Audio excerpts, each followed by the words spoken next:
Hello everyone and welcome back to Genie Crafts. Last year I published a video on low poly paper art basics using this low poly fish as an example, but I never got around to publishing a video on how to create the template and design for this fish. So today's video is divided into two parts. One, how to create the 3D model in Blender, and two, how to create the 2D template for that 3D model in Pepakura. To start creating the 3D model, open Blender software on your system. It's a freely available software and anyone can download it. It is available for Windows as well as for Mac. Also, it would be nice if you can have a mouse for you to work while you are working on Blender, because a lot of functions are controlled by the mouse buttons. The view that you see when you open a Blender file is called 3D viewport. To create any 3D model, a starting point is needed, so we are going to bring up the addition menu by pressing Shift A on the keyboard, and then under the mesh section we are going to add a rounded cube.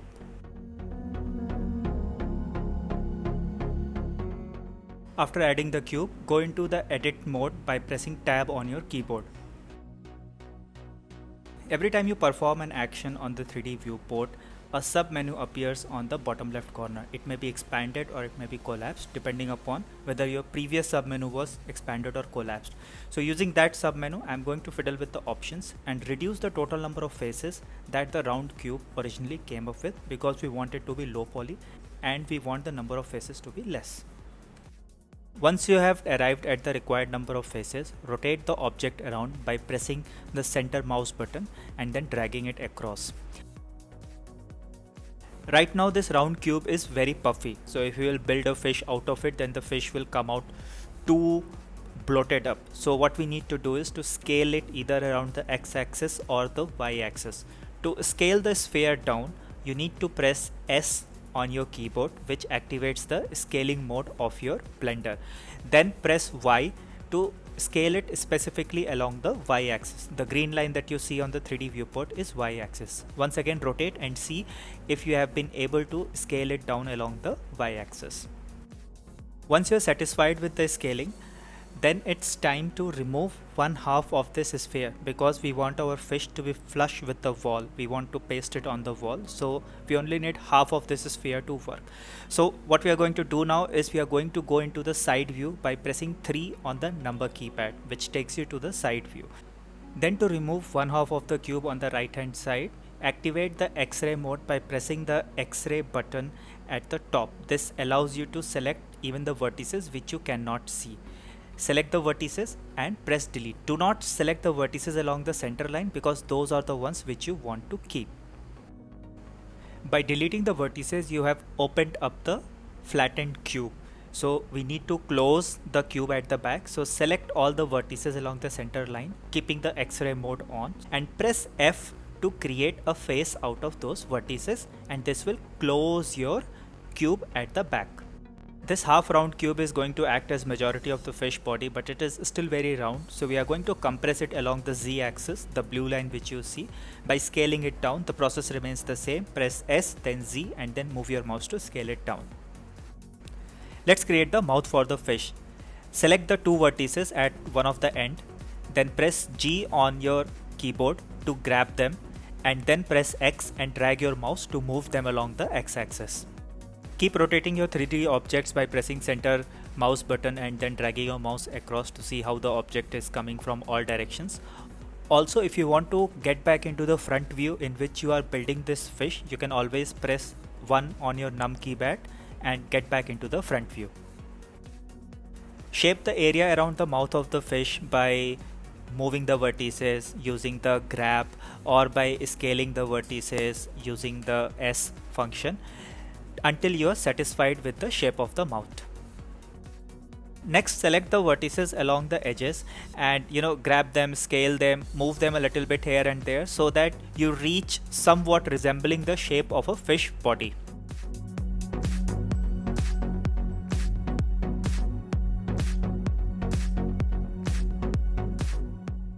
Now it's time to add fins to the fish.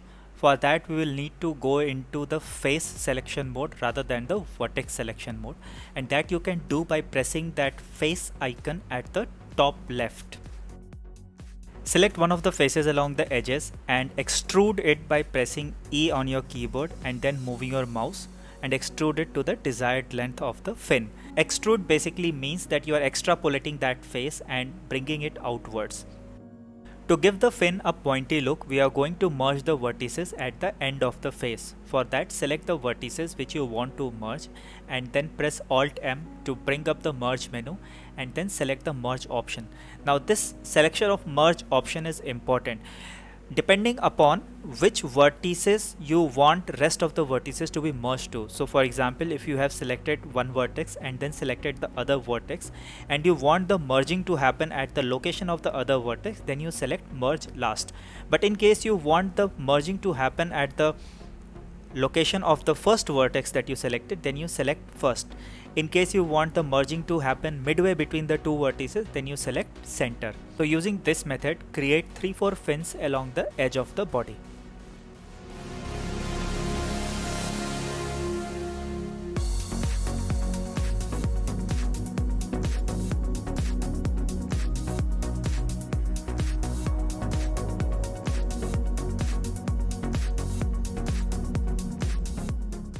In the last fin, I decided to create a little bend in the center. So for that, what I did was that I went into the edge selection mode and then I selected each edge and subdivided it into two parts. To bring up the menu from where you can select the subdivide option, you just need to right click and then select the subdivide from there. Then to create the bend, I selected those two vertices and moved them along the x-axis with the help of the grab function by pressing G on the keyboard, then X, and then moving them along the x-axis. This created slight bend, but the original face that was there in the fin was already there, so we need to remove that. For that, I went into the face selection mode and then I selected that face of the fin which was originally there, clicked on it, press X on the keyboard and then select delete only faces. This removed the original face. Now we need to reconstruct the faces. So instead of one face, there will be two faces. So we will select the top three vertices of the fin, the middle ones and the top one, and then press F to create one face, and then again reselect the middle ones and the bottom vertices for the fins, and then press F to create another face. If at any point you feel that the shape of the fish is getting lost, you can always reselect the vertex, edges or faces and keep shaping them to maintain the shape of the fish. Using the same steps that we used to create the fins at the top of the fish body, we can similarly create the fins at the bottom of the fish body also. Just be a little creative, do a little mix and match of the different functionalities that I have explained so far to get the right shape for the fins. For example, you can use multiple extrudes, you can use multiple scalings or grabbings or movement of the vertices to generate the right shape for the fins.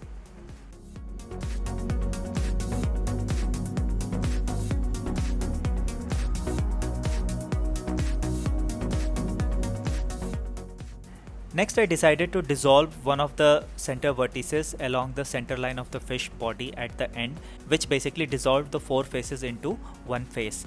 But this did not do the trick, so I went into the face mode, selected the face and deleted that face completely. This created an opening for the tail at the end of the fish, but this opening was not as per my desired shape, so I selected two of the vertices and created an edge by pressing F on the keyboard.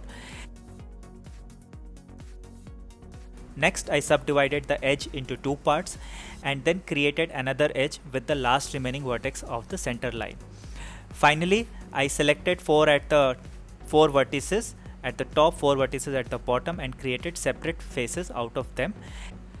And I was left with one opening at the tail end, for which I also created a face by selecting all the vertices along that opening. And I used that last face to extrude and start modeling my tail area. The process for modeling the tail area would remain exactly the same as what we did for the fins. You may need to extrude, grab the vertices, move them along, split the faces, split the edges, or dissolve some vertices or scale them. Use a combination of these tricks to create a shape for your fish tail. Once you're done with the tail, your fish model is basically complete and you can export it if you want to build it in a single color. But I didn't want to build it in a single color and I wanted it multicolor, so I went into the modifier section at the right hand menu and selected triangulate. What it does is basically that it splits the square faces into triangles and provides you more option for coloring. To apply this modifier, you basically need to go back into your non-edit mode by pressing tab, then press apply, and then go back into the edit mode by pressing tab again. With faces divided now, I have more options for choosing a mix and match of the colors. Next step is to define the colors that we are going to use in this fish, and for that we'll go into the materials section at the right hand side menu and start defining the colors. So I already had a lot of colors in mind which I wanted to use on the fish, so I used the plus button in the material section to define a number of colors. Right now I'm just defining the names for the colors. I have not actually assigned a color to them. Once I have done defining the names, then I will assign color to each of the name or the materials that I'm going to use for the fish. Go into the face selection mode and then select the faces which you want to color with a particular color. For example, I want to color the faces that I am selecting with yellow color. So I'll select all the faces that I want to be colored yellow. Then I will go into the materials section and select the yellow color or the yellow name from there, and then I will click on that white strip that you see, which is basically defining the current color of that named material. Right now it is white because I have not assigned any color. So I am going to click on that white strip and define the yellow color from the color wheel or the color palette that is going to pop up. Once you are happy with the color selection, click outside somewhere to get out of the color selection mode and then click assign to assign yellow color to the selected faces. When you click assign, you are not going to see the colors actually on the faces because right now you are in the object selection mode. You are not in the render mode, so you will not be able to see the colors. To see how your fish looks so far, you will need to go into the render mode. For that, click on that render icon and you will see how your fish looks. If you will notice, you will find that the entire fish has been colored yellow. This happens with the first color that you select, so do not worry about it. You can reselect the faces that you want to color something different and then assign a different color to them, and that way you can keep coloring your fish.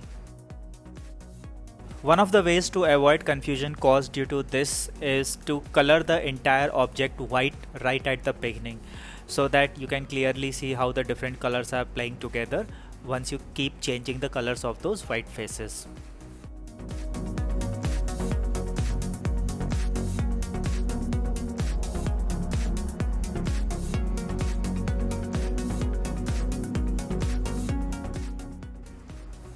While I was almost at the end of coloring the fish, I noticed that there is no face that could be used as eye for the fish. So I activated the topology tool or the knife tool by pressing K on the keyboard, and then I kind of created an eye shape in the form of a kite. So this basically cuts through the faces and creates faces right then and there without you to delete the previous face and then create faces from the vertices.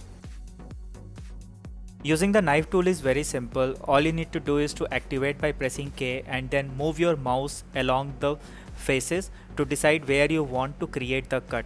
The tool has a tendency to snap to the existing vertices, so it becomes as a guide for you. Once you are done tracing the path, all you need to do is to press enter on the keyboard to commit that shape. Now that we are finished with the model, all that is left to do is to export it as an .obj file. We are exporting it as a .obj file because it preserves the color information of the model. So when you will open the .obj file in the Pepakura, Pepakura will be able to read the colors and display it accordingly on the 3D model. Next, open Pepakura Designer and drag the 3D model onto the Pepakura. Select No Flip option, select the front and the bottom of your model. Click no invert because it doesn't matter for this model. Select the height, width and the depth. You only need to specify one number, the other two numbers will automatically get changed. And then as I told you before, since you exported it in .obj files, you are able to see the entire color information of the fish in Pepakura also. The next step in Pepakura is important, defining the cut line edges, which means that you are telling Pepakura where to split the model.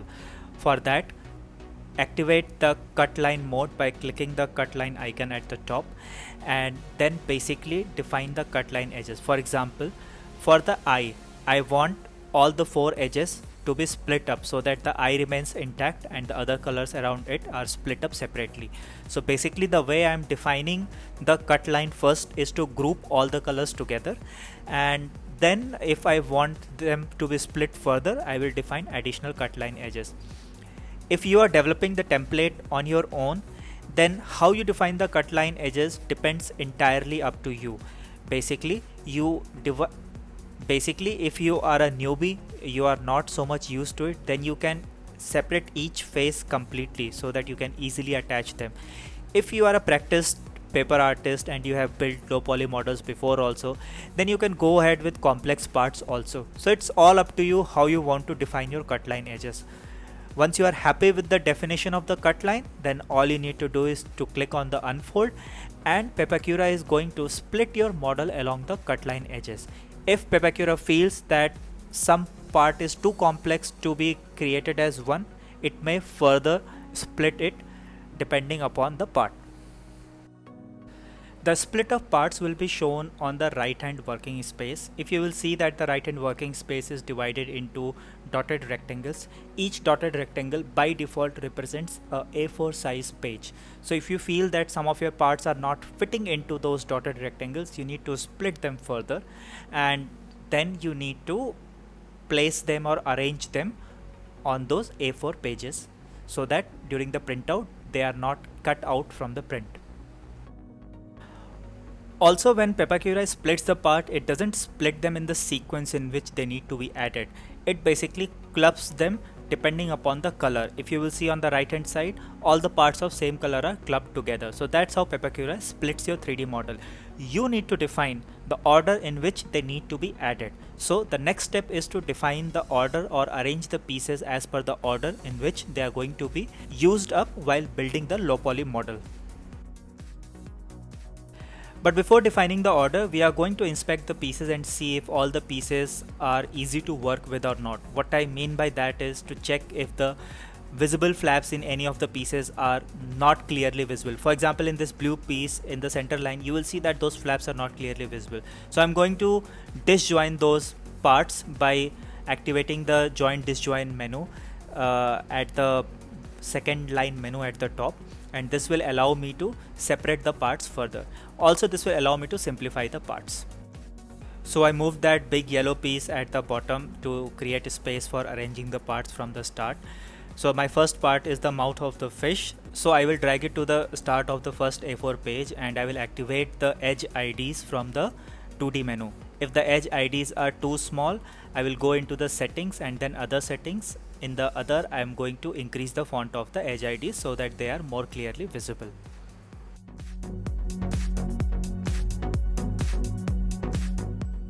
Now keep selecting parts on the 3D model on the left. Corresponding part will get highlighted on the right hand side.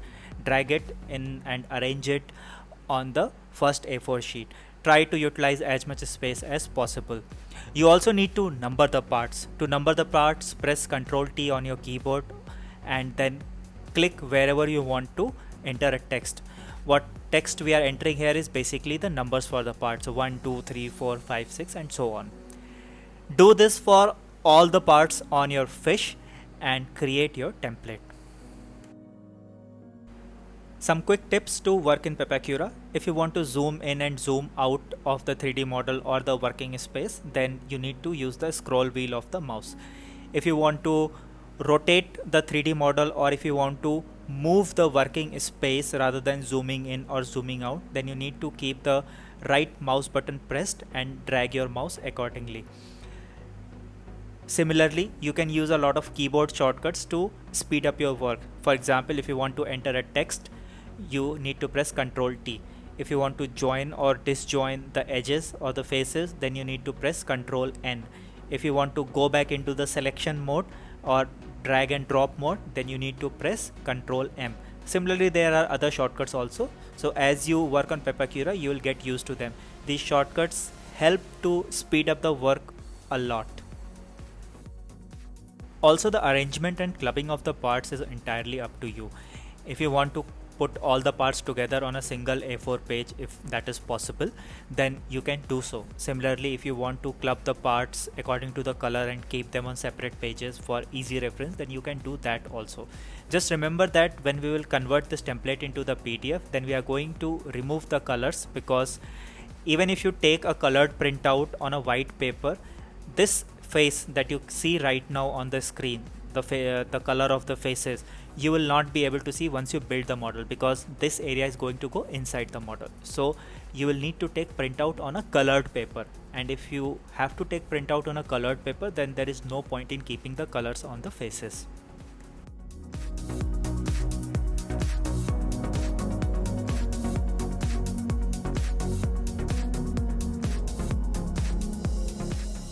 One last step before taking a PDF printout for the template is to remove the color by clicking the materials button at the top menu.